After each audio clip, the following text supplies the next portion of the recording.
So hi viewers welcome to Tak Telugu. నా పేరు Sai Charan. So చాలా సినిమాస్లో విలన్స్ రోల్స్లో ఆనంద్ గారిని అయితే చూస్తుంటాము. అలాగే పూరి జగన్నాథ్ ఫస్ట్ మూవీతో అయితే వీళ్ళైతే వచ్చారు. సో ఈడియట్ నుంచి. So hi sir, how are you? Fine fine. So ఎలా ఉన్నారు? బాగున్నా. చాలా రోజులు అవుతుంది. అవును.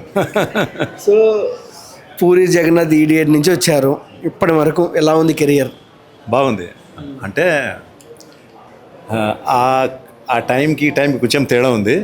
అప్పుడు ఏంటంటే ఫిల్మ్ ఇండస్ట్రీ వేరే రకంగా ఉండేది. ఇప్పుడు కొంచెం డిఫరెంట్గా ఉంది.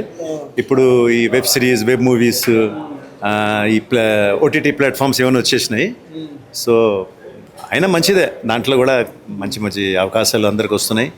న్యూ ఆర్టిస్ట్కు ఒక మంచి ప్లాట్ఫామ్ అది. సినిమానే కాకుండా దాని ద్వారా కూడా చాలామంది ఆర్టిస్టులు బయటికి వస్తున్నారు. ఇట్స్ ఎ గుడ్ సింబల్ అండి. మేము కూడా అన్ని దాంట్లో చేస్తున్నాం. ఓటీటీ చేస్తున్నాం, అలాగే ఫిల్మ్లే చేస్తున్నాం. చిన్న పెద్ద ఏం లేకుండా అన్ని సినిమాలు మేము మా క్యారెక్టర్ చేసుకుంటూ వెళ్ళిపోతున్నాం. అదే ఎక్కడ ఒక ఇంటర్వ్యూలో చూసా, పవన్ కళ్యాణ్ గారు పూరి జగన్నాథ్ గారికి చెప్తే రికమెండేషన్ మీ గురించి చేస్తే, సో ఆ స్టోరీ చెప్పండి సార్. చాలా పెద్ద స్టోరీ అండి. మీరు ఇంటర్వ్యూలో చూస్తే మీకు అర్థమవుతుంది.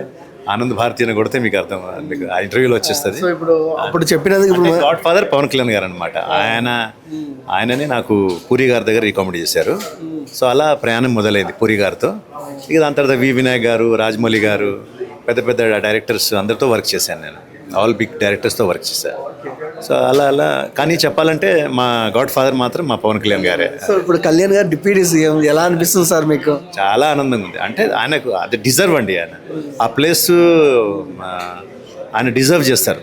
అంటే కలుషితం లేని మనిషి, నలుగురికి సహాయపడే మనిషి, నలుగురికి ఏదో చేయాలని తపన ఫస్ట్ నుంచి కూడా ఉండేదండి. అందుకని చెప్తున్నా, నాలాంటి ఆర్టిస్ట్ జీరో, మాకు ఏం తెలియని సినిమా ఇండస్ట్రీలో ఆయన రికమెండ్ చేయడము, ఆయన కారణంగానే ఈరోజు మేము ఇండస్ట్రీలో ఉన్నాము. అంటే నాలాంటి ఎంతమందికి ఇచ్చారు ఆయన అవకాశం. సో అలాగే పాలిటిక్స్లో కూడా ఆయన ఏదో డబ్బులు సంపాదించకి రాలేదు. ఆయన జేబులోకి వెళ్ళి పెడతారు తప్ప ఆయన అక్కడ ఏదో రాజకీయంలో వచ్చి డబ్బులు సంపాదించడం రాలేదు. ప్రజాసేవ కోసం వచ్చాడు, చేస్తున్నాడు. ముందు కూడా ప్రాణం ఉన్నంతసేపు ఆయన అదే చేస్తాడు. ఆయన అది నైజం, అది అంతే.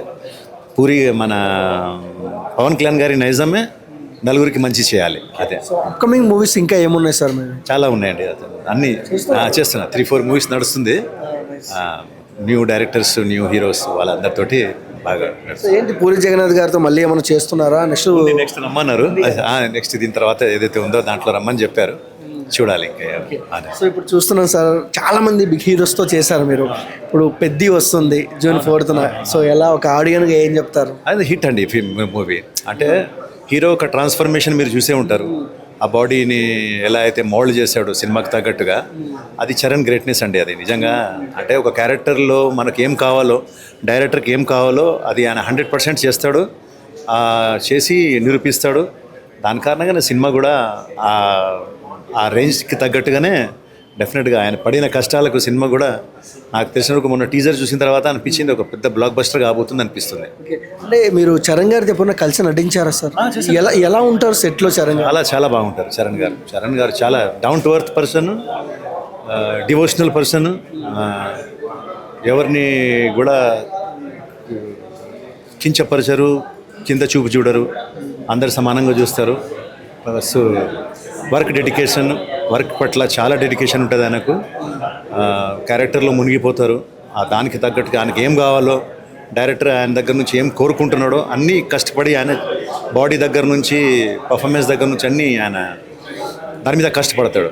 చిరంజీవి గారు కొడుకున్నంత మాత్రాన చరణ్ గారి గురించి చాలామంది ఏంటంటే స్టార్స్ అని కదా, ఆయనకేంది అన్ని గోల్డెన్ స్పూన్తో పుట్టాడు అనుకుంటారు. కానీ అలా ఏం లేదండి. ఆ కష్టాలు కాదు, అతను అందరికన్నా ఎక్కువ కష్టపడుతున్నాడు. మీరు స్క్రీన్ మీద చూస్తే ఆ బాడీ రావడం అంత ఈజీ విషయం అయితే కాదు. దానికి ఎంతో శ్రమ ఉండాలి, బాడీ మీద అంత శ్రద్ధ పెడితే కానీ రాదు. దాని మీద మళ్ళీ ఆయన ఒక పర్ఫార్మెన్స్ విషయాన్ని కూడా చూస్తే డే బై డే ఆయనలో ఇంప్రూవ్మెంట్ వస్తుంది. ఆధ్యాత్మికంగా రోజుకు రోజు ఒక్కొక్క మెట్లు ఎక్కుతున్నాడు. సో నాకు చరణ్ గారు అంటే ఆ విషయంలో చాలా, ఆయన అంటే నాకు చాలా ఇష్టం. అంటే అన్ని విధాలుగా వర్క్ పరంగా నుంచి, డివోషనల్ దగ్గర నుంచి ఆయన దానిలో ఉన్న ఆ డెడికేషన్ని నేను ఎప్పుడు నా లైఫ్లో కూడా మనం పాటించాలి, మనం అలా చేయాలనేది ఒక ఆలోచన నాకు వస్తుంది. సో అదే. ఇంకా మీరు పెద్ద మూవీలో చేసి ఇంకా మంచి స్థాయిలో ఉండాలనుకుంటున్నాం. ఆల్ ద బెస్ట్ ఆనంద్ గారు. మా ఛానల్